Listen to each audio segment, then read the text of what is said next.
Good morning बच्चों। Good morning sir. संचारी रोग जागरूकता एवं नियंत्रण अभियान में आप सबका हार्दिक स्वागत है। Thank you. बताइए संचारी रोग क्या होते हैं? संचारी रोग वो होते हैं जो एक से दूसरे में फैलते हैं। Very good. कौन कौन से होते हैं? जैसे डेंगू, जैसे हैजा, मलेरिया, बहुत बढ़िया। चमकी बुखार, AIDS, chickenpox, plague, scabies, flu. हाँ, बहुत बढ़िया। इन्हीं सब रोगों के बारे में बात करने के लिए हमारे प्राथमिक विद्यालय मटिया नगला में ऑनलाइन जो लेक्चर सीरीज आयोजित होती है उसमें डॉक्टर अखिलेश उपाध्याय जी आपको मार्गदर्शन करेंगे।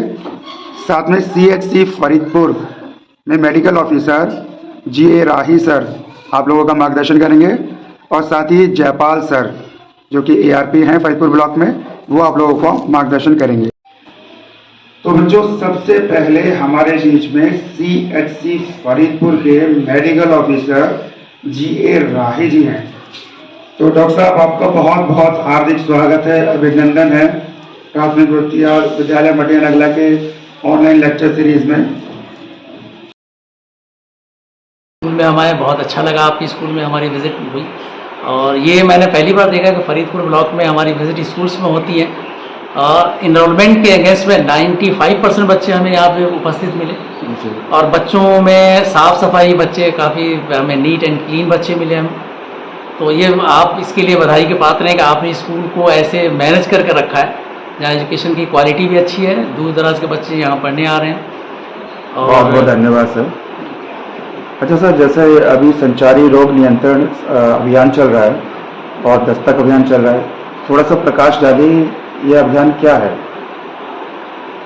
ये देखिए, ये जब बरसात का मौसम शुरू होता है तो बहुत सारी बीमारियां ऐसी होती हैं जो कॉमनली फैलनी शुरू हो जाती है और इसका मेन जो वजह होता है वो बरसात का पानी हमारे आसपास में इकट्ठा होता है, उसमें जो मच्छर पैदा होते हैं उससे मलेरिया और डेंगू जैसी बीमारी होती है जो अगर सही टाइम पे ट्रीटमेंट नहीं हो तो ये जानलेवा साबित होती है। तो ये कम्युनिकेबल डिजीज़ है संचारी और एक दूसरे से फैलने वाली बीमारी है जो वायरस, बैक्टीरिया और प्रोटोजोआ और बहुत सारे जो कारक इसके हैं वो एक दूसरे से फैलते हैं। तो कोशिश है इस सप्ताह में या इस पूरे मंथ में संचारी वीक मना करके लोगों को अवेयरनेस दिया जाए कि इस बीमारी को हम कैसे रोक सकते हैं। तो ये है इस संचारी और दस्तक अभियान का जो मोटिव है वो यही है कि इस बीमारी को कैसे मिनिमाइज किया जाए। ये संचारी रोग एक कम्युनिकेबल डिजीज़ है जो एक दूसरे से फैलता है। तो इसमें जैसे जानवरों से आदमी, जैसे मान लिया संचारी रोग में आप कह सकते हैं कि एड्स आता है जो एक व्यक्ति से दूसरे व्यक्ति में होता है। मलेरिया है, मलेरिया एक व्यक्ति को अगर किसी को मलेरिया की बीमारी है, मच्छर ने उसको काटा, फिर उसी घर में या उसके आसपास के एरिया में उसने दूसरे किसी को काटा तो उसको होगा। और डेंगू है, इस तरह से डेंगू का भी है, वो भी कम्युनिकेबल डिजीज़ है, वो संचारी रोग है। आजकल कॉमन है कोरोना, एक अगर किसी में है तो वो ड्रॉपलेट इन्फेक्शन जो सांस के ज़रिए एक दूसरे से फैलता है, तो ये भी संचारी रोग में है। तो कह सकते हैं एक से ज़्यादा संचारी रोग है और इसको हम चाहें तो साफ़ सफाई मेन इसका अहम रोल है, साफ़ सफाई का, और ऐसे व्यक्तियों को आइसोलेट करके रखा जाए जिसको संचारी रोग या इस तरह के कम्युनिकेबल डिजीज़ अगर कुछ होती है तो उसको आइसोलेट कर दिया जाए जब तक कि वो ठीक नहीं होता, तो दूसरे लोगों को फैलने के चांसेस कम हो जाते हैं उससे। अच्छा डॉक्टर साहब, जैसे स्कूल में भी देखा जाता है कम्युनिकेबल डिजीज से पीड़ित कुछ बच्चे आ जाते हैं, तो उनके साथ कैसा ट्रीटमेंट करना चाहिए?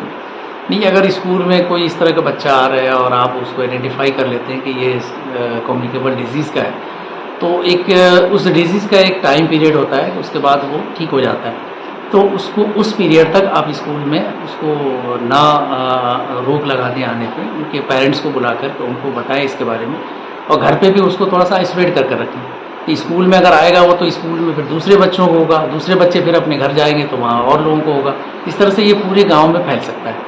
तो ऐसे बच्चों को स्कूल ना आने दिया जाए और घर में इनको आइसोलेट करके रखा जाए, तो इस तरह से हम इसको प्रिवेंट कर सकते हैं। जी, मास्क वगैरह का भी प्रयोग करवा सकते हैं हाँ बच्चों बिल्कुल से, मास्क का प्रयोग करें।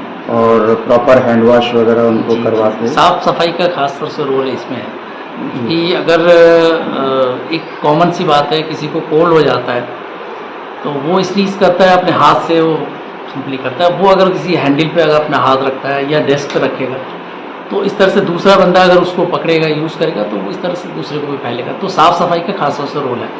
साफ़ सफाई हैंड वॉश है, हैंड वॉश प्रॉपरली ज़रूरी है करना। घरों के अंदर भी हैंडल्स वगैरह हैं, उसके सब साफ़ सफाई होता रहे, लोग उसको पकड़ के खोल के आते जाते हैं।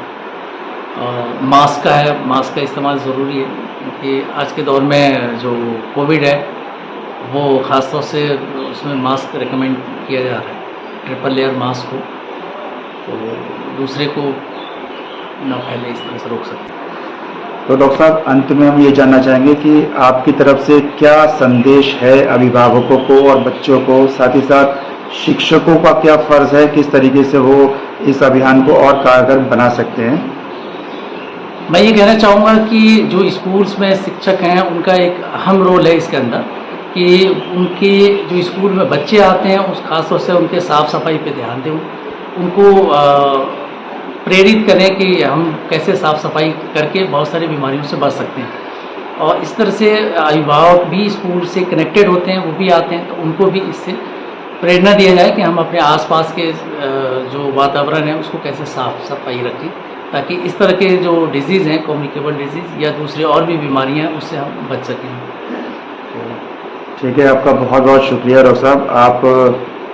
आपने फास्ट रखा हुआ है, रोज़ा चल रहे हैं और स्वास्थ्य परीक्षण सुबह से कर रहे हैं इतनी गर्मी में, उसके बावजूद भी आपने इतना बहुमूल्य जानकारी दी, इसके लिए बहुत बहुत शुक्रिया सभी की तरफ से, तहे दिल से बहुत बहुत शुक्रिया।